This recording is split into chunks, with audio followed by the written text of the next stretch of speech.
Bonjour et bienvenue pour la suite de ces tops de fin, début d'année. Pour revenir un peu sur l'année 2023, on a fait le top série la semaine dernière. Aujourd'hui, il est temps du top des films de l'année 2023. Il y en a pas mal dont on a parlé en review, d'autres que je vous ai pas parlé en review, que j'ai rattrapé possiblement récemment, ou juste j'avais pas forcément le temps de vous faire une review à l'époque. Donc, on va revenir sur tout ça avec bien sûr le petit flop que vous attendez tous. On en parle juste après l'intro. À tout de suite.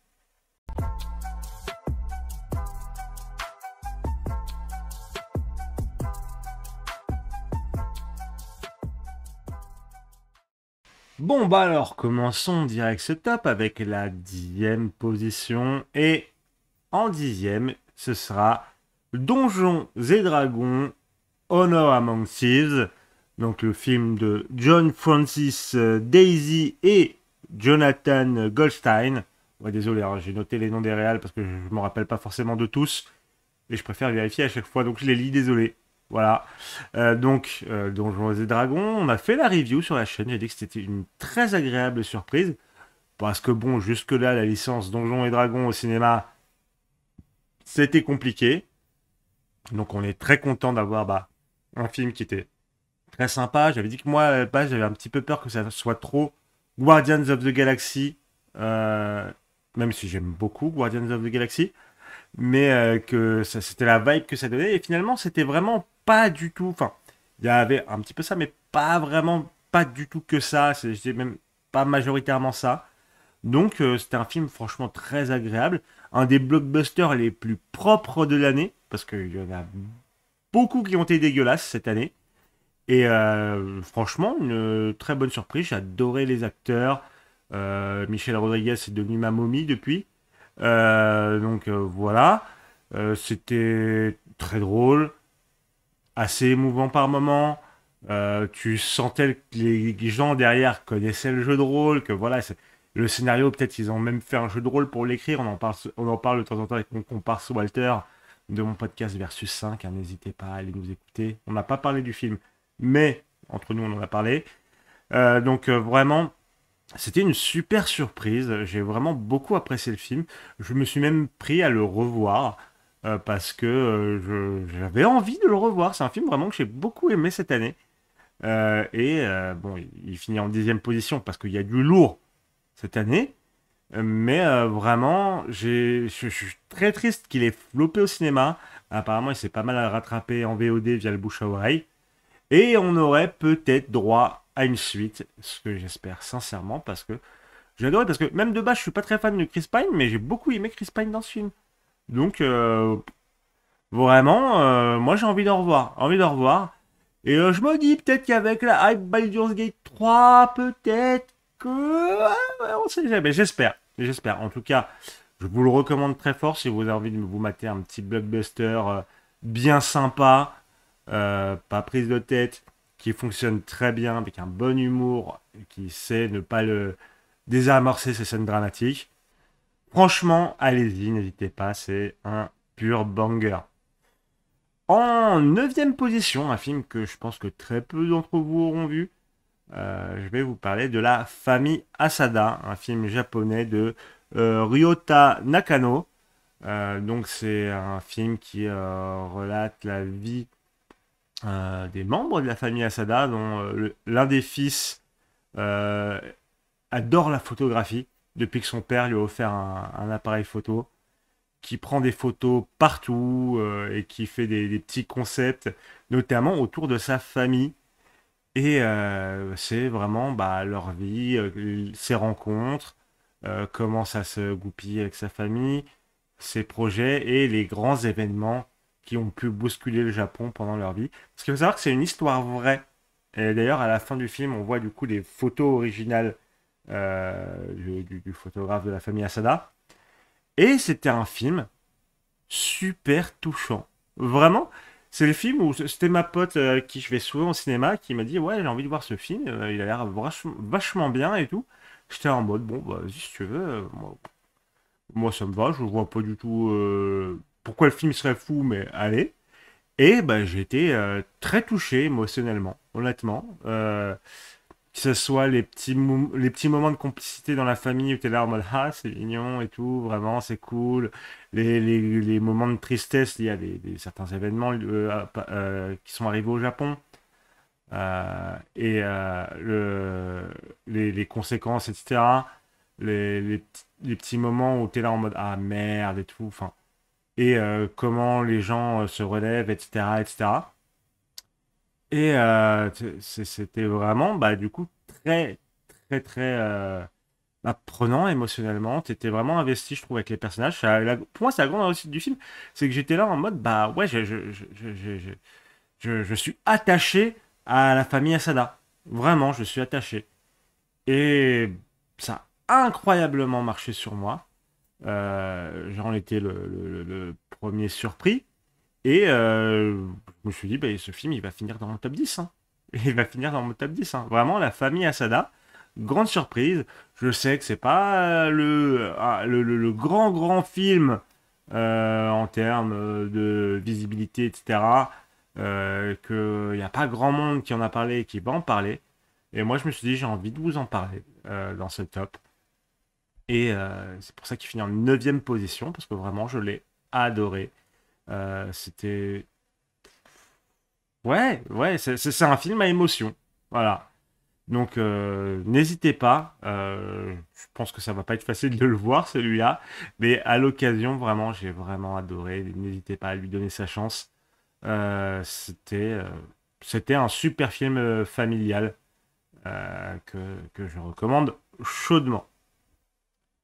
En huitième position, bon, on retourne sur du blockbuster, hein. Et oui, je vous ai dit dans Donjons et Dragons que j'aimais bien Guardians of the Galaxy. Et en huitième position, le seul film du MCU, je précise pas Marvel, du MCU, vous vous doutez bien, de ce top avec Guardians of the Galaxy Volume 3. Suite des deux premiers, fin de la trilogie par James Gunn. C'était. Alors là, pour le coup, c'est. Bon, les gardiens, ils sont installés, tout ça, ils ont leur petite vie sur Nowhere, je crois, ouais. Et sauf qu'à un moment, bah, c'est la merde parce il y a Rocket qui s'est blessé, il y a des histoires de mecs qui l'ont élevé, etc. Et faut le sauver. Et bah, ma foi, je m'attendais pas. Je m'attendais pas à un mauvais film. Parce que moi, j'aime plutôt James Gunn, j'aime plutôt ce qu'il propose. Je sais que c'est pas un tâcheron au niveau réel. Et je sais qu'il sait raconter des choses et il sait raconter ce qu'il veut raconter. Donc, je m'attendais à un bon film. Pas une dinguerie, parce que c'est vrai que par exemple le 2, je l'avais trouvé un peu moins bien. Et force est de constater qu'il a fait un excellent boulot. Que ce soit vraiment sur les personnages, comme je l'ai dit il y a la review sur la chaîne. J'ai adoré les personnages de Nebula et de Mantis qui sont incroyablement bien travaillés. La storyline de Rocket est vraiment cool, pleine d'émotions et surtout d'évolution du personnage de Rocket. Et sur certaines choses que ça nous montre qui ont vraiment. C'est un message qui a vraiment eu un écho, hein, globalement. En tout cas, c'est pas mal ce qui est ressorti. Beaucoup de gens ont bien retenu le message du film. Donc là-dessus, c'est vraiment preuve de réussite. C'était un film beau, ce qui est une exception dans le MCU en ce moment. On va pas se mentir. Voilà, donc ça faisait très plaisir. C'était très très bien réalisé. Enfin, je veux dire, c'est avec ce film-là qu'on a compris que oui, James Gunn pouvait faire un film Superman, hein, clairement. Donc, on a hâte. Moi, j'ai vraiment très hâte de son Superman Legacy. Parce que je pense qu'au moins lui, il aura compris qui est Superman, contrairement à certains. Il y a une vidéo, il y a un podcast, n'hésitez pas. Ouais, bah voilà, faut faire, hein, voilà, faut dire, faut dire. Donc vraiment, ce Guardians of the Galaxy Volume 3, j'ai vraiment adoré. C'était vraiment une super surprise, même si, comme je dis, je m'attendais pas à un mauvais film. C'était quand même mieux que ce à quoi je m'attendais. Donc très content, que ce soit dans les personnages, la réalisation. C'était archi bien. Vraiment, un haut cru du MCU. Voilà. Voilà, voilà. Et on continue un petit peu sur les blockbusters avec en septième position, septième, ouais, John Wick chapitre 4. Alors, qui est fait par Chad, Sta- Chad Stahelski. Voilà. Faut le comprendre en le lisant. Hein. Me jugez pas. Bref. Euh, donc John Wick chapitre 4, la suite de la saga John Wick avec Keanu Reeves. Donc là, John Wick, il est un peu dans la merde parce que il a buté quelqu'un d'important. Et du coup, bon, bah, les hauts membres de la société des assassins veulent sa peau. Et du coup, ils engagent des gens pour le buter, qui engagent des gens pour le buter. Et c'est en l'occurrence, par exemple, Donnie Yen qui va lui venir en opposition. Et bah, j'ai beaucoup aimé ce John Wick 4. Je pense que c'est mon John Wick préféré, ou à peu près à égalité avec le premier. Vraiment, le film était super beau, vraiment magnifique. J'ai pris une claque visuelle, pas en termes d'effets spéciaux, hein, comme certains pourraient dire que c'est beau parce qu'il y a des beaux effets spéciaux. Non, c'est au niveau de la composition des plans, des décors, des mouvements de caméra, etc. C'était vraiment un pur régal visuel avec des petites idées par-ci par-là. Tu sais, c'est vraiment, t'es là, tu fais ah oui, c'est Gucci. C'est Gucci. Et bah, moi, c'est ce que j'ai eu, enfin, la sensation que j'ai eue en regardant ce petit John Wick chapitre 4, qui était long. Qui était long. Ça se sent peut-être un peu, mais pas non plus de ouf, parce que c'est assez dense. Donc, c'est ok. Et c'est vraiment, moi, j'en suis ressorti, j'étais en mode, ouais, ouais, j'ai kiffé. Ouais, j'ai kiffé. Parce que comme toujours avec John Wick, de la bonne bagarre. De la bonne bagarre, mes amis. C'était. Moi, j'aime toujours l'univers John Wick. C'est-à-dire toute la société de l'Underworld, comment ça fonctionne, ses diverses entités, ses divers membres, ses règles. Vraiment, c'est un truc que j'aime beaucoup dans l'univers John Wick, qui était déjà très bien mis en place dans le premier et continué dans les suites, et pareillement dans ce 4. C'est vraiment un univers que j'aime beaucoup. Donc j'ai vraiment adoré John Wick 4. C'est pour ça qu'il est en septième position, 19, 8, 7 exactement. Je vérifie à chaque fois, vous inquiétez pas. Et vraiment, c'est pur banger, je vous recommande. Surtout si vous avez aimé les premiers John Wick.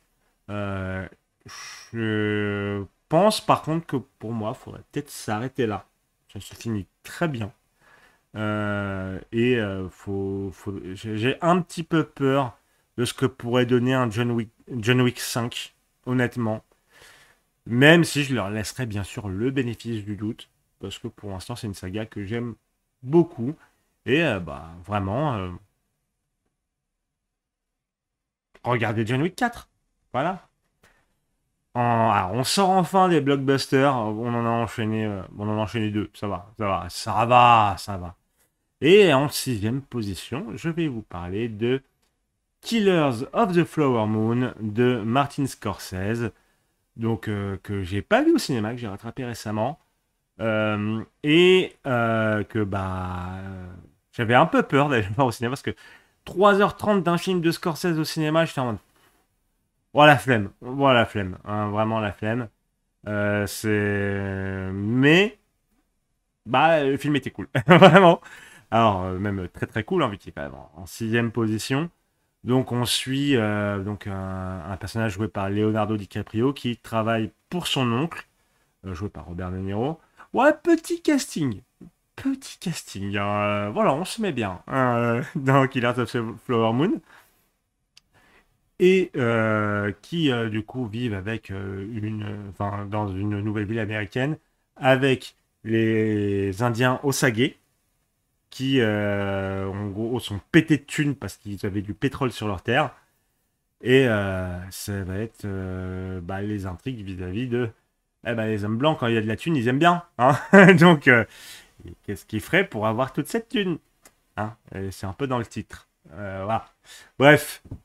Donc, ce Killers of the Flower Moon, c'était long. C'était 3h30. C'est long. Est-ce que c'est long à vivre? Non. Non, parce que c'est très prenant. C'est Scorsese. Scorsese, c'est pas un tâcheron. Hein, soyons clairs. Voilà. C'est bien réalisé. Il y a un très bon rythme. C'est-à-dire que tout s'enchaîne bien.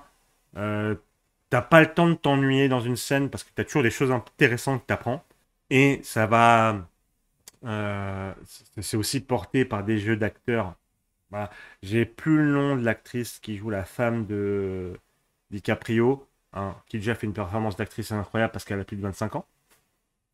Oui, le petit taquet, il est gratos. Bref, mais qui en vrai fait une performance incroyable dans ce film.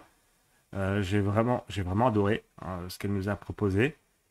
Et tu as toujours un événement qui relance la machine, qui relance toute l'intrigue tout le long du film. Et les 3h30, tu les sens pas passer. Là où il y a d'autres films qui durent 2h20 où tu sens passer. Voilà. Ou 2 heures, ou même, ouais, même moins des fois, hein, où tu sens passer. Là, Killers of the Flower Moon, c'est du Scorsese. Voilà. Et il y a une maîtrise. Il y a une maîtrise du cinéma. Voilà, donc ça passe parfaitement. Les intrigues sont très intéressantes, les personnages sont très intéressants, les jeux d'acteurs sont incroyables. J'étais vraiment captivé sur le film. Euh, c'est du pur banger. Du pur banger. Je sais pas où je le placerais dans un classement dans les films de Scorsese, mais il serait plutôt haut. Hein, clairement, il serait plutôt haut. C'est vraiment.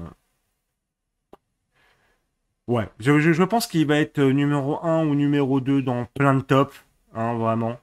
Bon, moi j'ai d'autres goûts. Hein, donc j'ai d'autres films qui lui sont passés devant. Mais honnêtement, c'était. C'était ouf. Vraiment, c'était ouf. Je le recommande très très fort Killers of the Flower Moon. Faut pas avoir peur de sa durée. Ça passe tout seul, parfaitement. Alors je pense que c'est plus quand même, oui, plus facile à regarder chez soi, parce que tu peux te prendre ton petit café à l'arrière euh, avant de démarrer, enfin, en démarrant le film, et avoir un petit paquet de bonbons à rigueur hein, pour accompagner la douceur. Voilà, mais vraiment, je vous recommande Killers of the Flower Moon. Et en cinquième position, bah du coup, notre film qui n'est pas un blockbuster et qui a fait pas mal de bruit cette année, c'est Anatomie d'une chute de Justine Triet, ou Triet, ou je sais pas. Désolé Justine, je suis sincèrement désolé si j'ai écorché ton nom de famille, enfin votre nom de famille, je suis désolé. Donc c'est alors un film qui a fait pas mal de bruit, notamment de par l'intervention de sa réalisatrice euh, contre le pouvoir en place, hein, que l'on remercie du coup, en tout cas de mon côté. Bref, et qui du coup est un peu snobé aux Oscars parce qu'on l'a pas proposé, parce qu'on est un petit peu des Golemons, hein. Bref, un film français génial. Alors, dans Anatomie d'une chute, on suit du coup une femme dont le mari est décédé suite à peut-être une chute du haut de leur maison. Et elle est la seule suspecte parce que divers éléments pourraient l'incriminer. Elle clame haut et fort son innocence et il va donc falloir prouver que ce n'est pas elle ou en tout cas qu'il y a d'autres possibilités. Et dans tout ça, il y a leur fils à elle et son mari qui est malvoyant et qui, pareil, lui aussi a fait preuve plus ou moins de doute vis-à-vis de cette situation. Alors, Anatomie d'une chute, c'était très intéressant. Vraiment, c'était pour moi, ce que j'ai trouvé assez intéressant dans ce film, c'est que tu vois que le procès est un film dans le film. C'est-à-dire que chaque personnage impliqué dans le procès, ben c'est un acteur. Parce que tu cherches pas à gagner. Tu cherches pas, enfin, tu cherches à gagner, mais tu cherches pas à forcément faire valoir la vérité. Ce que tu veux faire valoir, c'est faire croire à ton histoire. Voilà. Que ce soit le procureur ou que ce soit du coup c'est Sophie Voiter, le nom du personnage, ou l'avocat, ou etc., ou même l'enfant, c'est tu dois faire en sorte que ton histoire fonctionne. Que ce soit vrai, que ce soit pas vrai, c'est pas ça l'important. Et c'est très très bien retranscrit, vraiment, je trouve, dans ce film, avec pas mal de petits regards et de subtilité dans le jeu d'acteur. C'est vraiment, moi j'ai trouvé ça assez fou.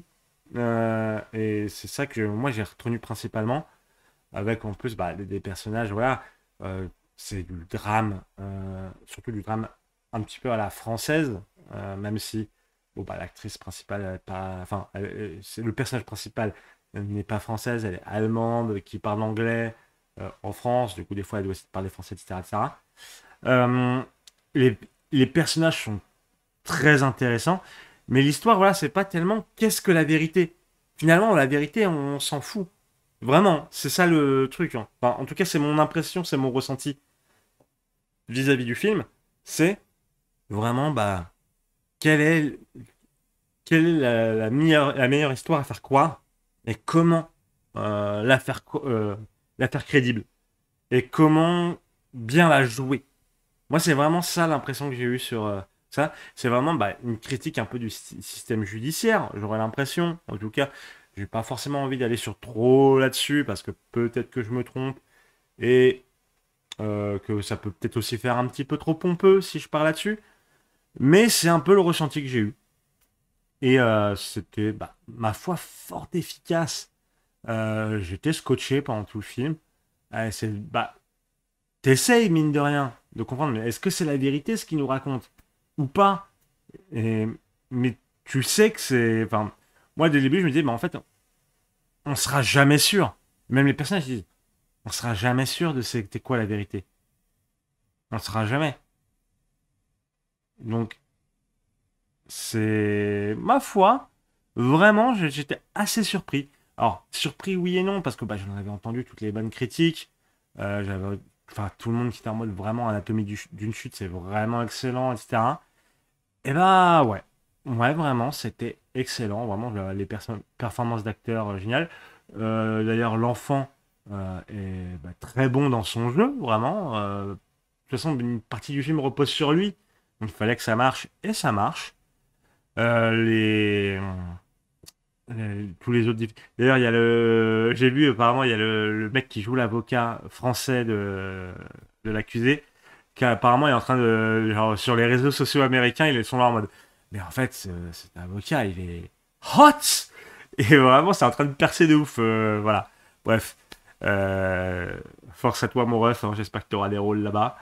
Euh, et bah, franchement, non, très très cool. Très très cool, je recommande fortement, c'est pour ça qu'il est en cinquième position.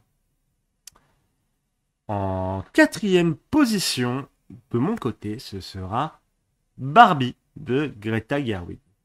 J'avais vraiment, vraiment adoré ma séance de Barbie. Je vous en ai fait la review. Donc, on suit Barbie qui vit dans le monde des Barbie et qui est trop heureuse, blablabla. Sauf qu'au bout d'un moment, ça fonctionne plus et elle part dans le monde réel pour essayer de comprendre et réparer tout ça. C'est parce que. Et ça avec tout ce que ça implique de cynisme, etc. Euh, mais pas trop.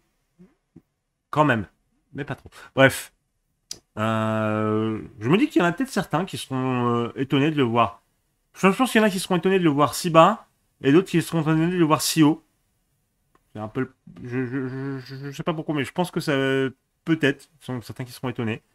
Mais moi, j'avais vraiment beaucoup, beaucoup et beaucoup aimé ma séance de Barbie. J'avais adoré les personnages, j'avais adoré la réalisation. J'avais adoré les messages, même si il y en a certains qui critiquent un petit peu le fait que le message soit un peu cynique et qu'il n'aille pas au fond des choses, que ce soit un peu superficiel sur l'aspect féminisme, etc. Ça m'a pas. Moi, j'étais plutôt en mode, je trouve ça bien. Après, j'ai envie de vous dire, c'est un peu le propre de ce genre de film. Il y en a certains qui vont trouver qu'il va trop loin, d'autres qu'il va pas assez loin. Et donc finalement, il va se faire un peu railler des deux côtés. Moi, j'étais là en mode, bon, non, j'ai beaucoup aimé. J'ai beaucoup aimé tout ce que le film a proposé. J'ai adoré les performances des acteurs.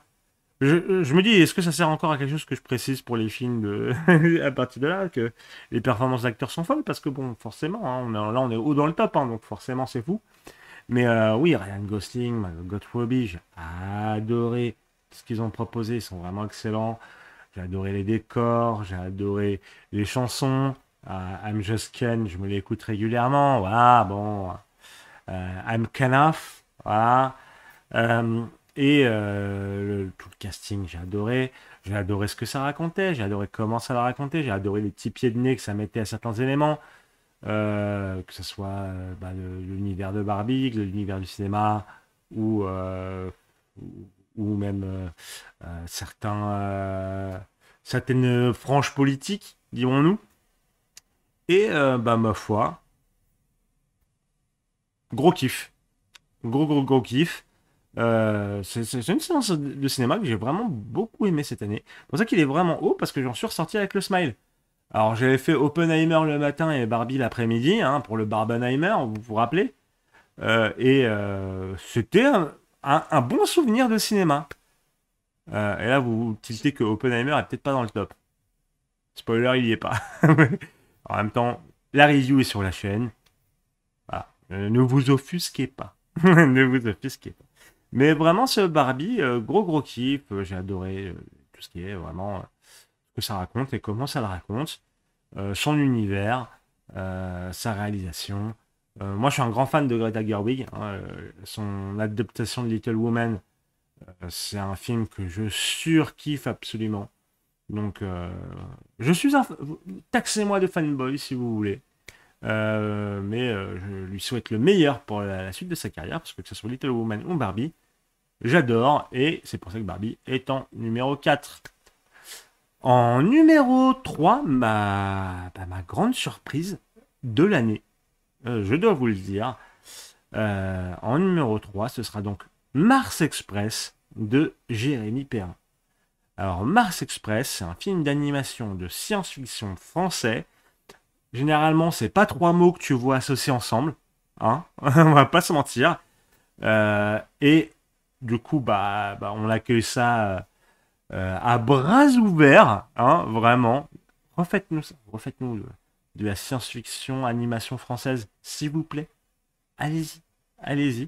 Et donc, Mars Express, ça nous parle en gros d'un monde où les humains ont colonisé Mars.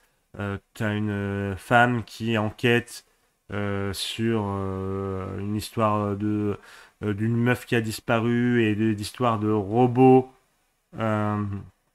de robots qui ont subi des modifications pour dépasser leur programme. Parce qu'on est dans un monde où ouais, les robots sont archi évolués. T'as même, du coup, elle est accompagnée d'un robot qui accueille les mémoires d'un humain et qui a donc conscience, etc., etc., qui était mort quelques années plus tôt et qui donc est maintenant un robot. Et donc il y a toute une histoire d'enquête, de complot, etc., etc. J'ai très mal raconté, hein, je suis d'accord, hein, mais n'hésitez pas à aller regarder la bande-annonce. Et putain, quelle surprise! Bon, déjà, moi j'étais surpris de voir, comme j'ai dit, un film d'animation de science-fiction français en 2023. Du coup, déjà excellente surprise à la base. Et en plus, le film, j'ai surkiffé. Que ce soit l'animation très propre, le dessin très propre, les thématiques qui sont des thématiques que j'adore, vis-à-vis la conscience possible ou non des robots, les histoires de colonisation spatiale, euh, le, bah, comment dire, il y a toutes les thématiques science-fiction plus ou moins héritées de trucs comme Ghost in the Shell, Cowboy Bebop, euh, Blade Runner, etc. Et j'adore, moi je suis conquis. Surtout que ça les traite intelligemment. Il y a pas mal de choses qu'on ne nous dit pas, mais qu'on nous montre et qu'on comprend assez facilement. J'avais vu son interview du réalisateur Jérémy Perrin par Nexus 6, que je vous recommande très fortement d'aller voir, où il explique que fallait trouver le compromis entre dire les choses, le show don't tell, etc. Parce qu'il y a des choses qu'on peut pas. On est obligé de faire de l'exposition verbale. On peut pas tout montrer, sinon ça serait. Enfin, c'est trop compliqué. Et il y a eu des discussions dans cette interview très intéressantes sur les différentes thématiques, etc. Et je les ai trouvées outrement bien gérées, avec des propositions vis-à-vis de ces thématiques. Je dirais qu'il n'y a pas forcément de trucs très originaux dans ces propositions, mais il y a des propositions. C'est-à-dire, comment on imagine la société, pourquoi elle est comme ça, qu'est-ce que ça peut engendrer, etc. Voilà, il y a des choses. Et même dans le film en lui-même, dans son enquête, c'était très prenant. Les personnages sont très attachants, que ce soit l'enquêtrice principale ou son acolyte, qui ont des histoires à nous raconter, des situations familiales, et des situations originales. Enfin, originales, entre guillemets. Mais typiquement, le mec est mort dans son robot, comment... et qui maintenant a ses mémoires dans un robot. Est-ce que c'est vraiment lui? Est-ce que c'est pas vraiment lui? Et vis-à-vis de sa famille, sa femme, ses enfants. Et surtout, est-ce que il a le droit à une rédemption ou non par rapport à des événements qu'il aurait pu faire avant? Parce que est-ce que c'est la même personne ou non? Bref, il y a des choses là-dessus très intéressantes. J'ai vraiment hâte qu'il soit disponible sur Canal ou autre plateforme pour le revoir. Parce que franchement, j'ai envie d'approfondir un peu le sujet de Mars Express. Parce qu'en plus, il est très beau. Hein. Il y a un style, il y a un style et qui marche foutrement bien. Je dirais que parfois, ça peut être un peu plan-plan en termes des plans proposés. C'est honnêtement du pinaillage, vraiment du pinaillage, parce que c'est pas un vrai reproche à faire au film, hein, euh, mais même il y a quand même quelques plans qui me reviennent en tête et qui fonctionnent très bien. Non, dans le coup, ouais, pinaillage de merde, on s'arrête là. Voilà. Non, Mars Express, franchement, donnez-lui sa chance en VOD, etc., pour qu'on ait d'autres productions du genre. Ça m'a fait surkiffer. En plus, voilà, c'est français. Enfin, c'est de la science-fiction d'animation française, bordel. On en veut plus. On en veut plus. Et il y a vraiment eu un taf ouf. C'est un pur banger. L'histoire, les thématiques, les personnages. Euh, c'est- je dis oui. Je dis oui. C'est pour ça qu'il est en troisième position dans mon classement. Et on passe du coup à la deuxième place avec Babylone de Damien Chazelle. Alors il faut savoir que Damien Chazelle, j'adore. J'adore un peu l'effet synesthésique qu'il y a entre la musique et l'image dans ces films. Il y a toujours un travail de ouf pour que ça soit lié et que ça ait du sens. Et ça, oh là là, qu'est-ce que j'adore. J'adore le cinéma de Damien Chazelle.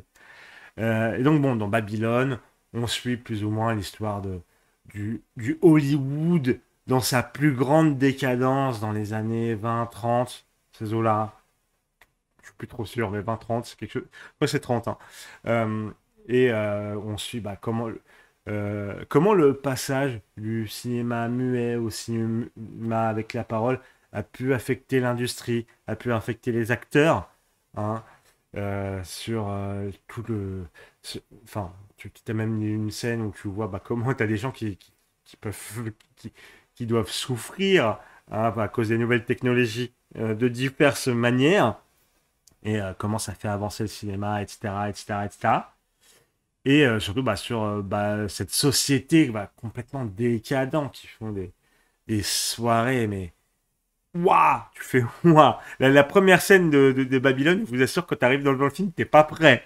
T'es pas prêt. Vraiment, t'es pas prêt du tout. Mais c'est une pure dinguerie visuelle. Honnêtement, ça s'est réalisé à la perfection en termes de rythme, vraiment sur les différents plans, etc. C'est Damien Chazelle.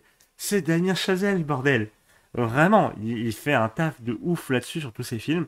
Et bah, ça continue dans Babylone. C'est. Enfin, que ça soit... au niveau des personnages, c'est très parlant. En plus, au niveau des acteurs, bon, on a encore Margot Robbie hein, qui truste un petit peu ce top. Voilà. On a Brad Pitt. Je sais plus trop qui y a d'autres. Faudrait que je revoie le film. Faut vraiment que je le revoie. Je l'ai pas encore revu. Euh, mais le, enfin, que ce soit Brad Pitt ou Margot Robbie ou même les autres personnages, parce que c'est un autre acteur, j'ai plus son nom, désolé, qui est un peu le fil conducteur du film, qui est excellent dans son rôle et qu'on voit au fur et à mesure que les époques avancent. Et ma foi, bah, pur banger. C'est un peu long, mais moi j'ai pas ressenti la longueur, un peu à la manière d'un Killer of the Flower Moon, il se passe toujours des trucs. Puis Damien Chazelle maîtrise son rythme. Il maîtrise son rythme. Voilà. Donc voilà. Visuellement, comme j'ai dit, j'ai dit que c'est réalisé au niveau rythme, mais aussi au niveau de la composition des plans, au niveau de comment tout s'enchaîne, au niveau des décors, des costumes.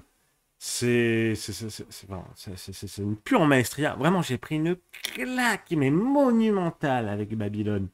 Je suis ressorti de la... Et je sais que c'est pas un film qui fait l'unanimité parce que quand je suis sorti, j'ai été le voir avec plusieurs potes. Quand je suis sorti de la séance, je suis le seul qui avait kiffé le film. Je suis le seul qui avait kiffé le film. Les autres, ils n'avaient pas trop kiffé. Moi, j'ai adoré. De par ce que ça raconte vis-à-vis du cinéma, et ça, à la fois historiquement, hein, sur une certaine période d'Hollywood, et aussi sur un aspect un peu plus méta sur euh, quel est le but du cinéma, à quoi ça sert le cinéma, et comment on fait du cinéma. Et je trouve que ça le raconte très très très très bien, avec des personnages parfaitement incarnés, qui ont vraiment des storylines très intéressantes. Vraiment, je trouve que les personnages sont incroyables dans Babylone. Enfin, ça me semble une évidence, mais j'ai oublié de le dire, la musique de ce film. Mais la musique de ce film, bordel de Dieu. Alors, enfin, oh là là, c'était un pur banger. Pur banger, et bon, bah, comme d'hab avec Chazelle, ça accompagne parfaitement l'action, parfaitement les temps calmes aussi. C'est un pur régal auditif et visuel, comme chaque film de Damien Chazelle. Voilà, je dis les termes. J'adore Damien Chazelle. Vraiment. Des gros bisous à toi. Des gros bisous à toi, mon frère. Voilà. Donc, Babylone en deuxième place, je vous le recommande, mais incroyablement. Pas tout le monde ne va aimer ce film, mais moi, je l'ai adoré, vraiment. Vraiment, en fait, quand je suis sorti de la séance, j'étais en mode, mais il n'y a rien qui va dépasser ça cette année. Il n'y a rien qui va dépasser ça cette année. Mais bon, il y a un top 1. Mais on en revient juste après le flop de l'année. Et le flop de l'année, vous l'attendiez. Vous vous demandez, mais qu'est-ce que ça pourrait être? Peut-être Rebel Moon? Non, non, non. Moi, j'en attendais rien. Donc, après, tu me diras, le film là non plus, j'en attendais rien. Mais Rebel Moon, je l'ai trouvé nul. Mais voilà, dans 3 jours, je l'ai oublié. Voilà. Je m'en fous de Rebel Moon. Voilà. Alors que là, pour parler d'un film, il m'a énervé. Vraiment énervé. Et mon flop de l'année, c'est Astérix et Obélix, l'Empire du Milieu. Alors ça va, au moins je me suis épargné de le voir au cinéma. Je l'ai vu sur Canal il y a quelques mois. Excusez-moi. Ah, donc, Monsieur Guillaume Canet, hein, donc qui est au scénario, à la réalisation, et qui incarne aussi Astérix. Non, c'est pas Astérix. Si, Astérix, il incarne. Je m'en fous. Je m'en fous. Monsieur Canet, si c'est avec ça qu'il faut soutenir le cinéma français, euh, bah, non. Non. Alors, vous voyez, il y a Mars Express dans Stop, Anatomie d'une chute. Voilà. On va plutôt aller soutenir avec ça le cinéma français, s'il vous plaît. Hein, avec des bons films qui ne prennent pas pour des cons. Hein, Oh, j'en pouvais plus de ce film quand je l'ai regardé. Alors, pour vous dire, dans la même semaine, j'ai regardé Astérix et Obélix, l'Empire du Milieu et Sentinelle sur Prime Video. Les deux avec Jonathan Cohen. Je ne peux plus voir Jonathan Cohen. Alors ça commence à se calmer. Mais ces deux films à la suite, là, j'avais envie de canner. J'avais envie de canner. Vraiment. Guillaume Canet, Canet. C'était pas volontaire, mais vous l'avez. Euh, le... Y a rien. Y a rien qui... Enfin, Enfin, allez, on va refaire un an. Sur Astérix et Obélix, l'Empire du Milieu, c'est moche. Il y a vraiment des moments où j'étais là en mode vraiment, ça a coûté tant d'argent ça. La direction d'acteur. Bon, t'as laissé Jonathan Cohen faire son Jonathan Cohen. Ah, bon. Ça fait que je trouve que, en termes de cohérence, ça marche pas trop. Enfin, je parle vraiment en termes de ce qu'on certains acteurs nous proposent et d'autres. T'as la... Oh la princesse chinoise. Oh, je suis désolé, j'ai pas envie de taper, j'ai pas envie de taper dessus, tu vois. Enfin, c'est la pauvre. Je pense elle a déjà eu plein de remarques sur ce film. Et j'espère pour elle qu'on la reverra dans d'autres trucs où elle nous montrera que c'était pas forcément que de sa faute. Mais là, non, non, non, madame, non. Non. Le festival de caméos intempestifs, j'en pouvais plus. Vraiment, j'en pouvais plus. Le film raconte rien. Il m'a pas tiré un sourire. Vraiment, j'ai même pas soufflé du nez à un moment. C'était... Oh non, non, non. Non, ça dégage, ça dégage. Et le pire, non, le pire, c'est qu'il a essayé de faire des messages pro-féministes, etc. Et il les a tellement mal fait que finalement, t'as l'impression qu'il veut faire l'inverse. Et t'es là, tu fais putain. Franchement, franchement, franchement, non. Ah non, et du coup, depuis, bah, j'attends de voir une œuvre qui va me donner envie de re-aimer Jonathan Cohen. Hein, parce que là, tout de suite, je vous jure, j'ai enchaîné ça et Sentinelle. Non. Voilà. Donc voilà, on va pas s'éterniser sur Astérix et Obélix, l'Empire du Milieu. C'était non, c'était ça dégage. Non, voilà. Sinon, bah, alors, non, non, non, rien d'autre à dire de plus. Ça dégage, ça dégage. Et donc, passons au numéro un. Et vous vous en doutez très très bien de quel film est le numéro un. Je veux bien sûr parler de Spider-Man Across the Spider-Verse de Joaquin Dos Santos, Justin K. Thompson et Kemp Powers. Alors, c'est la suite de Spider-Man Into the Spider-Verse qui avait fait pas mal de bruit en 2018 à sa sortie, que j'avais surkiffé. J'attendais impatiemment Across the Spider-Verse. Parce que la créativité du premier film m'avait subjugué et j'attendais d'en voir plus. Et bah, comme je vous le dis dans ma review, énorme banger intersidéral de la mort qui tue ce Spider-Man Across the Spider-Verse. Je l'ai revu là comme il est arrivé sur Canal. Oui. Oui, oui, oui. Alors, bon, je vous en ai fait la review, mais par un moment, on va en reparler quand même un petit peu. Le film déjà est magnifique. Ce qu'on nous montre est beau, avec une créativité visuelle incroyable. C'est-à-dire, t'as plein de styles qui se mélangent, mais qui se mélangent bien dans ce film. Avec pareil des jeux de couleurs sur les décors qui te disent des trucs, qui te racontent des choses. Et ça, t'es là, tu fais, bah ouais les refs, bah c'est ça qu'on veut avec de l'animation. Mais oui, de la créativité visuelle, de la maîtrise de différents styles, nous raconter des choses avec des éléments qu'on peut pas forcément utiliser lors du film live. Oui, oui, oui, oui.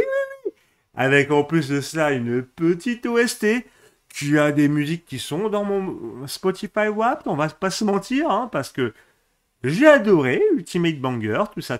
Hein. C'est... Oui, bah, si j'avais un lecteur vinyle, j'aurais acheté le vinyle de l'OST, hein, clairement, ne nous mentons pas. C'était incroyable. Quoi d'autre? Bah, les personnages. Mais les personnages, mes aïeux. Miles. Mais Miles Morales, bon, voilà, il est super bien écrit. On comprend ses enjeux, on comprend ses doutes, on comprend enfin, tout ce qui l'entoure en termes de liens, etc. Et qu'est-ce que ça implique. Surtout, on comprend le message vis-à-vis lié au personnage de Miles, le sous-texte, hein, que ce soit son intrigue vis-à-vis bah, de ce film et enfin, il y a quand même un gros sous-texte sur Miles Morales et Spider-Man, que ça plaise ou non aux détracteurs du fait que Spider-Man ne soit pas forcément que Peter Parker. Et il y a vraiment un sous-texte à la fois, bah, vraiment, vis-à-vis de ce que raconte le personnage, de ce que raconte le film au global, etc. Là-dessus, j'adore, avec surtout sa relation avec Rio, sa mère, et même aussi avec son père, on a pas mal leur relation familiale enfin, qui fonctionne de ouf. La relation avec les différents Spider-Man. Et bordel, Gwen, j'adore Gwen. Le personnage a un flow de ouf et en plus ça marche trop bien dans ce qu'elle raconte. Vraiment. Enfin, c'est limite, elle est limite presque autant un personnage principal que Miles dans ce film. Et ça marche parfaitement bien. Puis après, t'as tout ce qui est Miguel, The Spot. Enfin, c'est... Ah, tout est bien lié au premier film, avec plein de petits callbacks qui récompensent un peu le fait d'avoir prêté attention. Là, en le revoyant, il y a plein de détails que j'ai remarqué, où j'étais là en mode que j'ai pas vu au premier visionnage. Et j'étais là en mode, mais oui, il y a vraiment un storytelling visuel de fou dans ce film. C'est... Ah, mais oui. Et je dis ce que j'ai dit dans ma review. Je répète aussi ce que j'ai dit dans mon podcast Versus 5. C'est le troisième Beyond the Spider-Verse est aussi bon que Across the Spider-Verse. Meilleure trilogie de l'histoire du cinéma et je veux rien entendre. Je ne suis pas ouvert au débat. Le Seigneur des Anneaux, deuxième. Voilà. Pour l'instant, premier. Mais hypothétiquement, deuxième. Voilà. En fonction de ce que donne Beyond the Spider-Verse. Voilà. Va falloir qu'on voit ça. Mais vraiment, j'ai pris une claque monumentale avec ce Across the Spider-Verse. J'en ai adoré toute la force que peut procurer un film d'animation. Vraiment, pour moi, c'est le pinacle de ce que peut proposer un film d'animation. Et je me dis peut-être que s'ils peuvent aller encore un peu au-dessus avec le troisième. Oh.